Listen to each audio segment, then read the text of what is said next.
أجمعين. أما بعد فأعوذ بالله من الشيطان الرجيم. بسم الله الرحمن الرحيم. تبارك الذي بيده الملك وهو على كل شيء قدير. الذي خلق الموت والحياة ليبلوكم أيكم أحسن عملا. عن ابن مسعود رضي الله تعالى عنه وعن النبي صلى الله عليه وسلم قال لا يزول قدم ابن آدم حتى يسأل عن خمس: عمره فيما أفناه، وعن شبابه فيما أبلاه، وعن ماله من أين اكتسبه، وفيما أنفقه، وما عمل فيما علم. أعوذ بالله من الشيطان الرجيم. إن الله وملائكته يصلون على النبي يا أيها الذين آمنوا صلوا عليه وسلموا تسليما. اللهم صل على سيدنا مولانا محمد وعلى علي سيدنا شفيعنا محمد. اللهم صل على سيدنا مولانا محمد وعلى علي سيدنا شفيعنا محمد. আলহামদুলিল্লাহ, আল্লাহ দরবারে লাখ কোটি শুকরিয়া আদায় করছি যে আল্লাহ তাআলার অশেষ মেহেরবানিতে আজকে ঐতিহ্যবাহী তাফসীরুল কোরআন মাহফিল কুতুবপুর পূর্ব পাড়ার উদ্যোগে আয়োজিত আজকের এই মাহফিলে প্রধান মেহমান হিসেবে যিনি উপস্থিত থাকবেন হাফেজ কারি মাওলানা মুশতাক আহমেদ, এবং বিশেষ বক্তা হিসেবে যিনি উপস্থিত থাকবেন হাফেজ মাওলানা মাসুদুর রহমান, এবং আজকের মাহফিলের সম্মানিত পরিচালক সভাপতি এবং আমার সামনে উপবিষ্ট দিনদার ইসলাম প্রিয় ইমানদার ভাইয়েরা, স্নেহের শিশুরা এবং পর্দার আড়ালে অবস্থানরত মা ও বোনেরা, মঞ্চ উপবিষ্ট ওলামা ইকরাম এবং স্থানীয় সুধীবৃন্দ, আসসালামু আলাইকুম ওয়া রাহমাতুল্লাহি ওয়া বারাকাতুহু। আপনারা কেমন আছেন? আজকের এই মাহফিলে আসতে পেরে আপনারা খুশি না বেজার? আলহামদুলিল্লাহ, আল্লাহ দরবারে আরো একবার শুকরিয়া আদায় করছি। প্রতি বছরের ন্যায় এবছরেও আমরা একটি সুন্দর পরিবেশ তৈরি করতে পেরেছি এবং কোরআনের আলোচনায় উপস্থিত হতে পেরেছি। এজন্য মহান আল্লাহর দরবারে অন্তরের অন্তরস্থল থেকে প্রাণ খুলে শুকরিয়া আদায় করছি। সকলে বলুন আলহামদুলিল্লাহ। দরুদ ও সালাম পেশ করছি দুজাহানের সরদার রাহমাতাল লিল আলামিন জনাবে মুহাম্মদ সাল্লাল্লাহু আলাইহি সাল্লামের প্রতি, সাহাবাজমানদের প্রতি আন্তরিক সালাম। সেই সাথে স্মরণ করছি যুগে যুগে ইসলামকে পৃথিবীর মানচিত্রে প্রতিষ্ঠিত করার আন্দোলনে শরীক হয়ে যারা শাহাদত বরণ করেছেন, পঙ্গত্ব বরণ করেছেন এবং ইসলামের জন্য সর্বোচ্চ ত্যাগ উপস্থাপন করেছেন, আল্লাহ রাব্বুল আলামিন সকলের কাজকে কবুল করুন।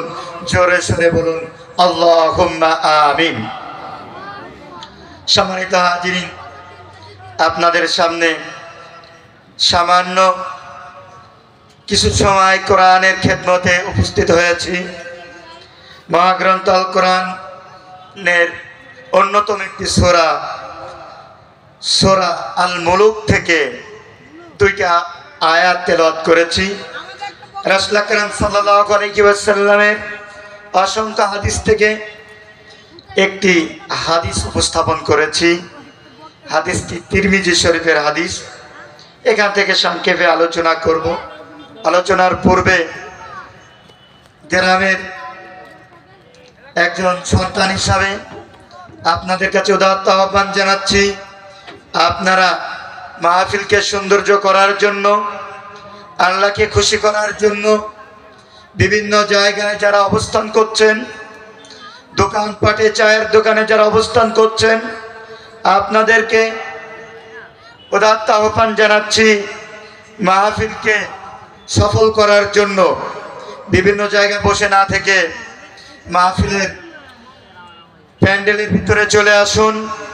আমরা এখান থেকে কোরআন ও হাদিসের আলোচনা শুনে কিছু পাঠে সংগ্রহ করে নিয়ে বাস্তব জীবনে যাতে আমল করতে পেরে দুনিয়া এবং আখিরাতে কল্যাণ লাভ করতে পারি, আল্লাহ রাব্বুল আলামিন আমাদের সকলকে কবুল করুন। সকলে বলুন আল্লাহুম্মা আমিন।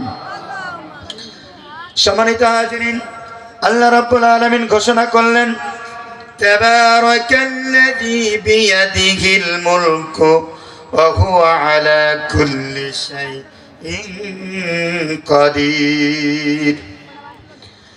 الذي خلق الموت والحياة ليبلوكم أيكم أحسن عملا।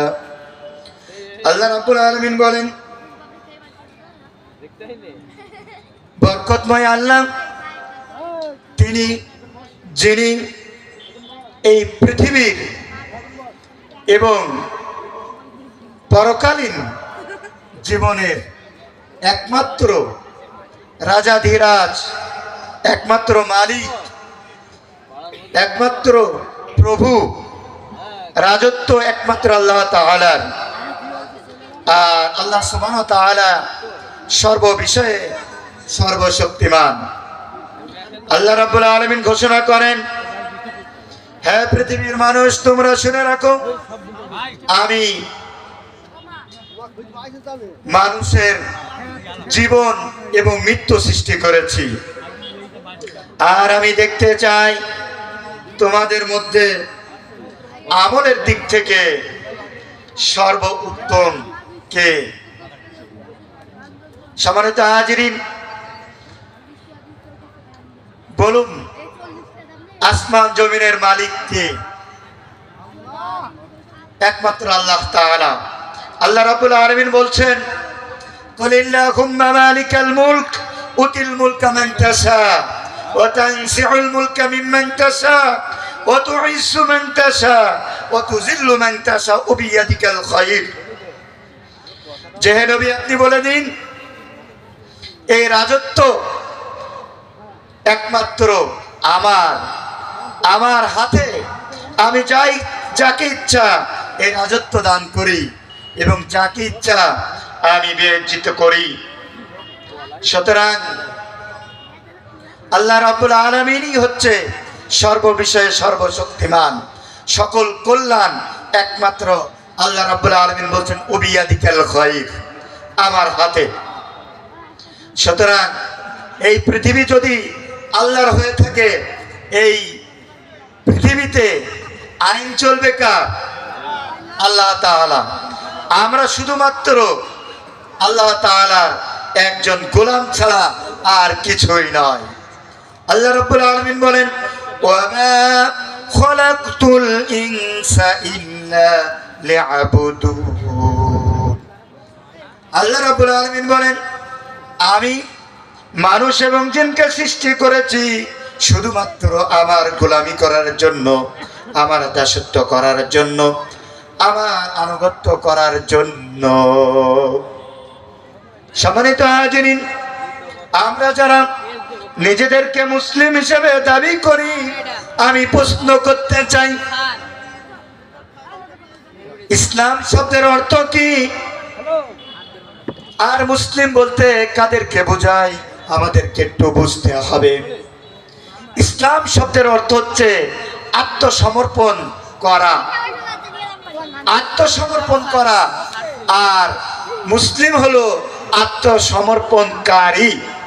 সুতরাং আমরা যদি আল্লাহ তাআলার দরবারে নিজেদেরকে গোলামের ন্যায় উপস্থাপন করতে পারি, তাহলেই আমরা মুসলিম। আমরা যদি ঘোষণা করতে পারি, আমানতু বিল্লাহি ওয়া মালাইকাতিহি ওয়া কুতুবিহি ওয়া রাসূলিহি, আমরা ঈমান আনলাম আল্লাহর প্রতি, রাসূলের প্রতি, পরকালের প্রতি, তাকদীরের প্রতি। ইসলামে যে 7টি স্তম্ভ রয়েছে, বিষয় রয়েছে, ঈমানের যে মৌলিক বিষয়গুলো রয়েছে, এগুলোর প্রতি যদি আমরা বিশ্বাস স্থাপন করতে পারি, তাহলে আমরা আত্মসমর্পণকারী মুসলিম হতে পারবো। সুতরাং আসুন আমরা একটু কোরআন ও হাদিসের আঙ্গিকে জেনে নিই, আসলে আমরা মুসলিম হতে পেরেছি কিনা, আমরা আল্লাহর দরবারে আত্মসমর্পণ করতে পেরেছি কিনা। যদি আত্মসমর্পণ করে থাকি, তাহলে আমাদের সর্বপ্রথম কাজ হবে নামাজ আদায় করা। কারণ হাদিস ও কোরআনের মাধ্যমে আমরা যেটা জানতে পারি, একজন মানুষ ঈমান নিয়ে আসার পরে তার প্রধান কাজ হবে সে নামাজ কায়েম করবে। এরপরে ইসলামের অন্যান্য সকল বিধিবিধানকে মেনে চলতে হবে। এটাই হচ্ছে ইসলামের সৌন্দর্য, এটাই হচ্ছে ইসলামী বিধান। এজন্য আমাদেরকে বুঝতে হবে, আল্লাহ রাব্বুল আলামিন বললেন, আল্লাযী খালাকাল মাউতা ওয়াল হায়াতা লিয়াবলুয়াকুম আইয়ুকুম আহসানু আমালা, যে আমি হায়াত এবং মউত সৃষ্টি করেছি এবং আমি দেখতে চাই, তোমাদেরকে পরীক্ষা করতে চাই, তোমাদের মাঝে আমলের দিক থেকে সর্ব উত্তম কে। কিয়ামতের ময়দানে আল্লাহ রাব্বুল আলামিন ওই ব্যক্তিকে সম্মানিত করবে যে ব্যক্তি আমলনামা ডান হাতে পাবে। কোন হাতে পাবে? ডান হাতে পাবে। আর যে ব্যক্তি আমলনামা বাম হাতে পাবে, ধরে নিতে হবে ওই ব্যক্তি ফেল করেছে এবং সে হতভাগা, কপাল পোড়া। তাই আসুন, আমলনামা যদি ডান হাতে পেতে হয়, আমাদেরকে কি করতে হবে? রাসূল আকরাম সাল্লাল্লাহু আলাইহি সাল্লামের বিখ্যাত সাহাবী হযরত ইবনে মাসউদ রাদিয়াল্লাহু তাআলা আনহু হতে বর্ণিত, রাসূল আকরাম সাল্লাল্লাহু আলাইহি ওয়াসাল্লাম বলেন, ক্বালা লা ইয়াজুলু কদামা আদামা হাত্তা ইয়াসআলা আন খামসিন। হযরত ইবনে মাসউদ রাদিয়াল্লাহু তাআলা আনহু বলেন, রাসূল আকরাম সাল্লাল্লাহু আলাইহি ওয়াসাল্লাম বলেছেন, লা ইয়াজালু কদামা আদামা, আদম সন্তানদের মধ্যে থেকে লা ইয়াজালা কদামা, কেউ একটি পা সামনে অগ্রসর হতে পারবে না যতক্ষণ পর্যন্ত হাত্তা ইয়াসআলা আন খামসিন, 5টি প্রশ্নের উত্তর না দেওয়া পর্যন্ত কোনো আদম সন্তান সামনে অগ্রসর হতে পারবে না। সে সে কি করছে? আল্লাহ রাব্বুল আলামিনের নির্দেশ অনুযায়ী রাসূল আকরাম সাল্লাল্লাহু আলাইহি ওয়াসাল্লাম বলছেন, উমরিহি ফিমা আফনাহু, তোমার জীবনকাল তুমি কোথায় অতিবাহিত করেছো? ওয়ান শাবাবিহি ফিমা আফলাহু, আর তুমি তোমার যৌবনকাল কোথায় অতিবাহিত করেছো? বাবা লিখি, আর কোথা থেকে তুমি সম্পদ অর্জন করেছো, আর সেই সম্পদ কোথায় ব্যয় করেছো? 5 নম্বর হচ্ছে তোমার জ্ঞান অনুযায়ী কতটুকু আমল করেছো। এই 5টি প্রশ্নের উত্তর দিতে হবে। সম্মানিত হাজিরিন, মানব জীবনের মধ্যে সবচেয়ে গুরুত্বপূর্ণ জীবন হচ্ছে তোমার জীবনকাল কোথায় অতিবাহিত করেছো। সম্মানিত হাজিরিন, আমরা কেউ 50 বছর, কেউ 60 বছর, কেউ 20 বছর জীবন পাই। আল্লাহ রাব্বুল আলামিন দেখতে চান এই জীবনের মধ্যে কে কতটুকু ভালো কাজ করতে পেরেছে। আল্লাহ রাব্বুল আলামিন জিজ্ঞাসা করবেন, তোমার জীবনকাল কোথায় অতিবাহিত করেছো। 2 নম্বর যে প্রশ্ন, তোমার যৌবনকাল কোথায় অতিবাহিত করেছো। মানুষের জীবনের সবচেয়ে গুরুত্বপূর্ণ সময় হচ্ছে যৌবনকাল। যৌবনকালে মানুষ চিন্তা করে, আমি কিভাবে সম্পদ অর্জন করব, আমি কিভাবে ফেমাস হয়ে যাব, কিভাবে অট্টলাকা বালাখানা সম্পদের মালিক হয়ে যাব, কিভাবে আমি সম্পদ অর্জন করব, ইত্যাদি ইত্যাদি কাজে সে লিপ্ত হয়ে যায়। এজন্য মানব জীবনের সবচেয়ে গুরুত্বপূর্ণ সময় হচ্ছে যৌবনকাল। তাই আসুন আমরা আমাদের যৌবনকালের হিসাব করি, এভাবে বার্ধক্যে উপনীত হওয়ার পূর্বেই যৌবনকালে যাতে আমরা আল্লাহ তাআলাকে খুশি করতে পারি, রাসূল আকরাম সাল্লাল্লাহু আলাইহি সাল্লামের আদর্শ অনুযায়ী জীবন গড়তে পারি, এই কাজে আমরা রত হয়ে যাই। কারণ মরার পরেই, যখন দীর্ঘ একটি সময়ের পরে কিয়ামত সংগঠিত হবে, তখন আল্লাহ রাব্বুল আলামিন হাসরের ময়দানে বলবে, ইকরা কিতাবাকা কাফা বিনাফসিকাল ইয়াউম, যে আজকে তুমি তোমার আমলনামা তুমি নিজেই পড়ার জন্য যথেষ্ট। পড়ো, তুমি কি কাজ করেছো সেদিনকে নিজের চোখেই আমরা দেখতে পারবো। আর যখন আমরা দেখব আর পড়তে শুরু করব, আমাদের চোখ ছানা বড়া হয়ে যাবে। সেখানে লেখা থাকবে এমন কিছু কাজ সেদিনকে, সেই পাপ কাজগুলো যেগুলো আমরা ছাড়া আর কেউ জানতো না, দুনিয়ার কোনো মানুষ জানতো না, পৃথিবীর কোনো শক্তি জানতো না। সেদিনকে দেখার সাথে সাথে বলবে মানুষ যে এটা কেমন আমলনামা, যে আমার জীবনের সবচেয়ে গোপন বিষয়গুলো সেখানে বর্ণনা করা হয়েছে। সেদিনকে মানুষ হতাশ হয়ে যাবে আর তার পাপ কাজের কথা মনে পড়বে। সম্মানিত হাজিরিন, তাই আসুন আমরা এই দুনিয়াতে আল্লাহ তাআলাকে ফাঁকি দিয়ে কোনো কাজই করতে পারি না। সুতরাং আমরা আমাদের জীবনের আত্মসমালোচনা করি। আজকে যারা যুবক আছো, যুবক ভাইদের প্রতি আহ্বান জানাচ্ছি, ফিরে আসি এবং আল্লাহ তাআলাকে মনে প্রাণে বিশ্বাস করে রাসূলের আদর্শকে ধারণ করে পরকালের জীবনের প্রস্তুতি গ্রহণ করি। দুনিয়া এবং আখিরাতে যেভাবে বাঁচা যাবে সেই বাঁচার জন্য আমরা তৈরি হয়ে যাই। পরকালীন জীবনের প্রশ্ন সম্মুখীন হতে হবে, সেই প্রশ্নগুলোর উত্তর যাতে দিতে পারি, দুনিয়ার জীবন থেকে প্রস্তুতি গ্রহণ করতে হবে। আমরা যখন সম্পদ অর্জন করি, সেই সম্পদটা কোথা থেকে অর্জন করি, এই ব্যাপারে আল্লাহ তাআলার কাছে প্রশ্ন সম্মুখীন হতে হবে যে, হে বনি আদম, তুমি তোমার জীবনে অগাধ ধন সম্পদ অর্জন করেছো, সেই সম্পদ তুমি কোথা থেকে অর্জন করেছো? হালাল পথে করেছো না হারাম পথে করেছো? না তুমি অন্যের হক ফাঁকি দিয়েছো, বোনের হক ফাঁকি দিয়েছো? তোমার বোন তোমার কাছে তোমার পিতৃসূত্রে যে সম্পদ পেয়েছে, সেই সম্পদ দিয়ে তুমি বড়লোক হয়েছো, বিল্ডিং খানার মালিক হয়েছো? এর হিসাব কিয়ামতের দিন আল্লাহ সুবহানাহু ওয়া তাআলার কাছে দেওয়ার লাগবে।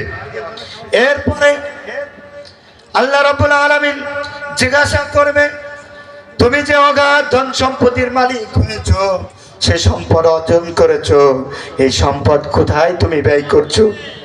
কোন কাজে ব্যয় করেছো? তুমি গান বাজনা, অশ্লীল কাজে, ঘুষি লেনদেনে ব্যয় করেছো, না অন্য কিছু করেছো? সেটার ব্যাপারে আল্লাহ রাব্বুল আলামিনের কাছে জবাবদিহি করার লাগবে। এবং সর্বোপরি 5 নম্বর যে প্রশ্ন করা হবে, তুমি তোমার জ্ঞান অনুযায়ী কতটুকু আমল করেছো। আমরা এই কুতুবপুরি গ্রাম, আমি জন্মের পরে কোনো হিন্দু, খ্রিস্টান, বৌদ্ধ, অন্য কোনো ধর্মের মানুষ দেখি নাই। সুতরাং এই মানুষগুলো ঈদের নামাজে গিয়েছে, মসজিদে গিয়েছে, এইরকম ভাবে হাজার হাজার মাহফিল হয়েছে। ইসলামের মৌলিক বিষয় হচ্ছে, ইসলামের স্তম্ভ হচ্ছে 5টি, ইসলামের মৌলিক বিষয় হচ্ছে 7টি, এবং আল্লাহ এবং রসুলের কথা জানি। রাসূল আকরাম সাল্লাল্লাহু আলাইহি সাল্লাম বলেছেন, তারাকতু ফীকুম আমরাইন লান তাদিল্লু মা তামাসসাকতুম বিহিমা কিতাবাল্লাহি ওয়া সুন্নতি রাসূলিল্লাহ।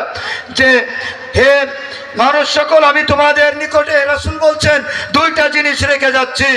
একটা হলো আল্লাহর কিতাব, 2 নম্বর হচ্ছে রাসূলের সুন্নাহ। এই 2টা জিনিস তোমরা যদি আঁকড়িয়ে ধরো, তাহলে তোমরা কখনো গুমরাহ হবে না।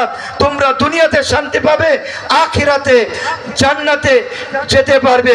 পরকালীন মুক্তি এবং দুনিয়ার শান্তি মহাগ্রন্থ আল কোরআন এবং ইসলামী শরিয়াতের ভিতরেই রয়েছে। তাই আসুন, আমি আপনাদের কাছে উদাত্ত আহ্বান জানাচ্ছি, আমরা মৃত্যুর পরে যে 5টি প্রশ্নের উত্তর দিতে হবে, সেই 5টি প্রশ্নের উত্তর দুনিয়া থেকে প্রশ্নের উত্তর দেওয়ার জন্য প্রস্তুতি গ্রহণ করি এবং কোরআন ও হাদিস অনুযায়ী জীবন গড়ার জন্য আপ্রাণ চেষ্টা করি। আল্লাহ রাব্বুল আলামিন আমাদের সকলকে দুনিয়া এবং আখিরাতে কল্যাণ দান করে আমাদের কাঙ্ক্ষিত জায়গা জান্নাতে প্রবেশ করার তৌফিক দান করুন। সকলে বলুন আমিন। ওয়া আখির দাওয়ানা আনিল হামদুলিল্লাহি রাব্বিল আলামিন। আসসালামু আলাইকুম ওয়া রাহমাতুল্লাহি ওয়া বারাকাতুহু।